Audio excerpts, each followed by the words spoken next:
I love to understand and really listen to a really big variety of types of people, and some people that I wouldn't tend to listen to or maybe draw similarities with, because I am a big believer in, I know I've said this before, that everyone has 1% of goodness. Like they when they talk, a lot of people talk 99% bullshit, but everyone has that 1% where they really know what they're talking about, and you should try to extract that from everyone you meet.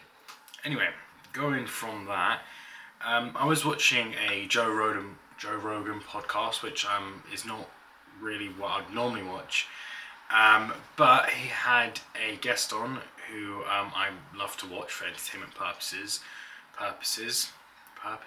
yeah. Devin Larratt, which if you don't know, he's like an amazing arm wrestler, and I think a lot of people that watch arm wrestling even a little bit would probably say that he's one of the biggest reasons why, or one of the biggest reasons that drew them into the arm wrestling field, if you will. Anyway, to jump again to one last time, Devin Larratt served in the military, and you can tell that he doesn't quite like talking about it for obvious reasons.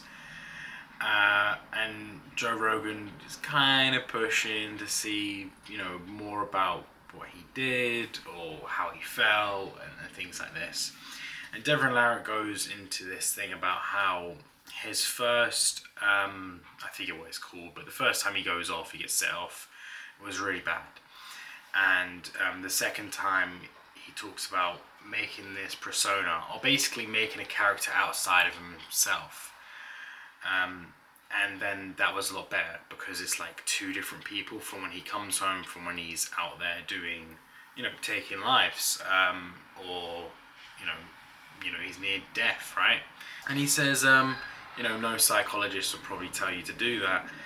And then he also goes on to, well, you kind of do it anyway. If you're sitting at the table with your mum, you're a different person than, when you're out with a bunch of your boys, or, with your wife or with your kids. You are different people for different people. And so he's like, is that so bad? If you want to watch it, he does it. He says a lot better than me, obviously, because I'm just talking about it. I've just seen it. It's about 2 hours and 20 minutes into the interview, if you will. Interview? No, podcast interview. It's an interview. But he says, yeah, you can be, loads of different people. You are not just one thing. You are loads of different things, and you can be loads of different things for loads of different people.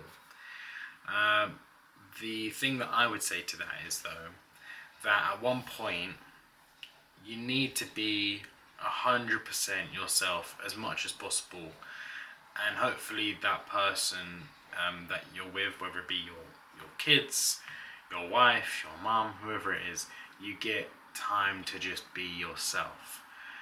Because I know what he's saying, and yes, sometimes you build yourself up in a certain way for your kids, and when you're with your boys, let's say you're out doing whatever, sometimes you're excited to come back, to be a dad, to set up a scale electrics track and just be their dad, teach them something. But then sometimes you're excited to go back to being a bit more boisterous and a bit more aggressive with your boys, and then you come to your wife and you're a bit more loving, and you're excited for all of these things, and they are still all you, but maybe fragments of you all in one place. It's an interesting thought, nevertheless.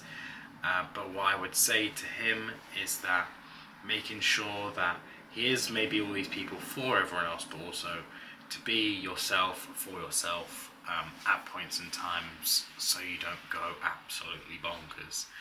I don't know why I wanted to talk about this, but as many things on this channel, maybe they'll make sense years down the line when I'm confused watching this and I go, oh, okay, I think I might have understood what I was trying to say.